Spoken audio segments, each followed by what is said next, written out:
Hey yo, what is up? We are back with a new B-58 version 2. This is one of the reward tanks from the Battle Pass new season, and to be honest with you, I'm going to rate this tank fourth on the line of all the tanks that I would pick.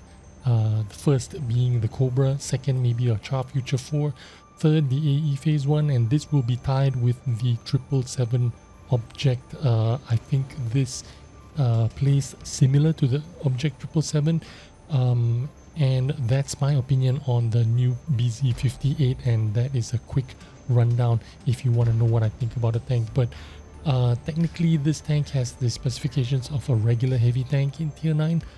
It is not super great, but it is not terrible at all. Is it fun to play with? Yes, it is fun to play with. It does have a bit of turret armor, so if you find yourself in positions where you can hide your hull, then you are in a good position to use your turret to bounce stuff off. Now there is not a lot of armor to go by with.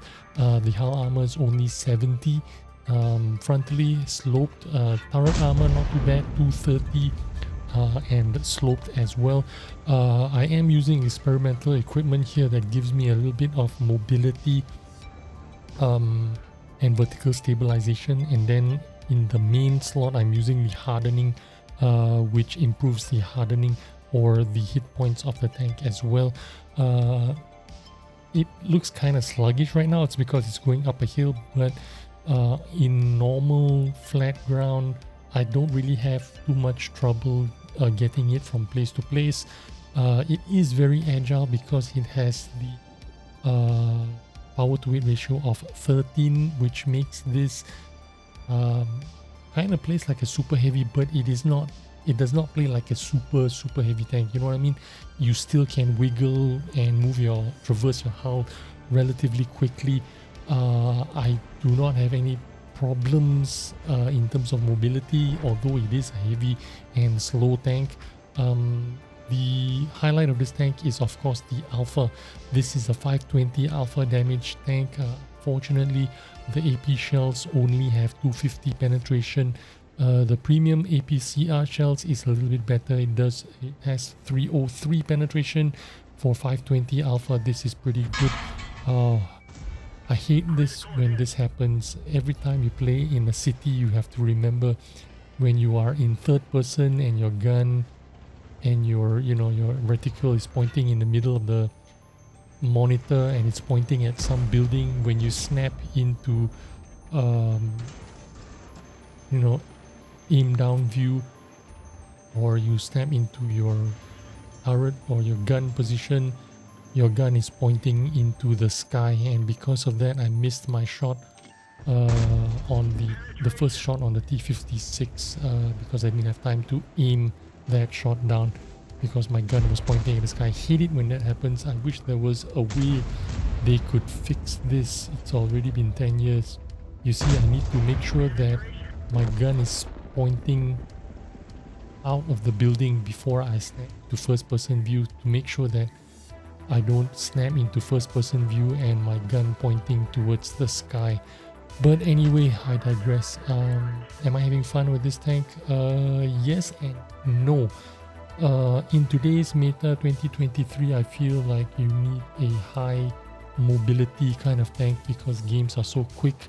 But in the grand scheme of things, for a heavy tank, I find, yeah, this is a playable heavy tank.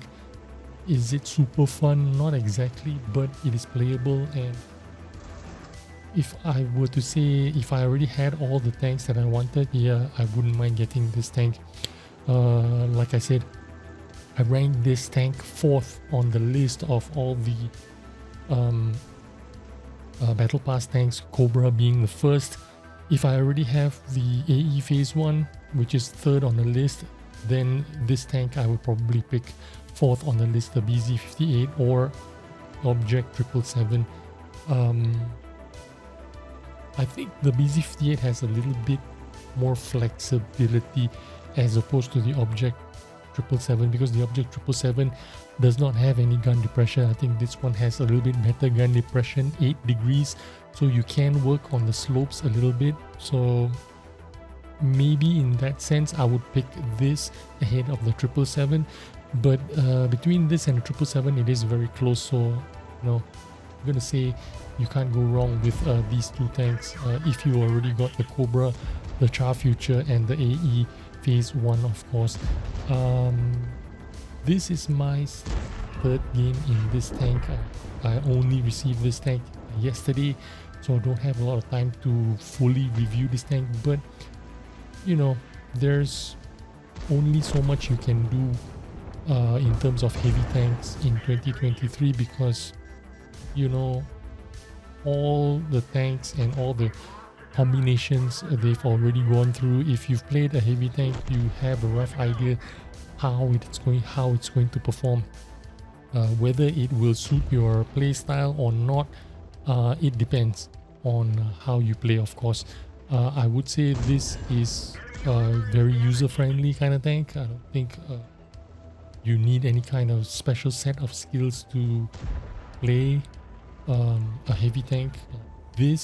It does not have any hull armor, so if you're planning to be hyper aggressive, you know, you're gonna get shot in the hull and they're gonna pen you 9 times out of 10 because you just don't have hull armor.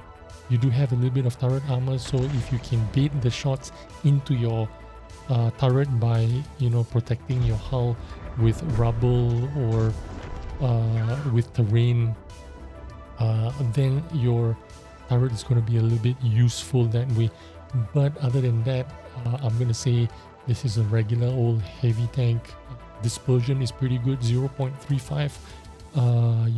You don't really need to improve your aim too much. The aim time is a little bit slow, 2.88 seconds. The moving dispersion, 0.19, means you will benefit if you have some kind of vertical stabilization for your gun. I'm using a combination of vertical stabilization and turbo, so I am getting a little bit of benefit out of that equipment, and I feel I don't have any kind of problem with the gun. You even see me shooting, firing some long distance shots here and making those shots. Unfortunately, did not make that shot for some reason. Sometimes, you know, these guns, they just don't do it for you. Even in close distances. I don't know where that shell went firing at that project. Even in that close distances, sometimes it misses because, you know, heavy tank guns with big alphas tends to do this sometimes. This shot, however, you can see me, this is a long distance away, that Scorpion. I did give it some time to fully aim before I decided to pull that trigger, and I did manage to pick up that frag there on that Scorpion G. I would say this tank is not a pain at all to play with.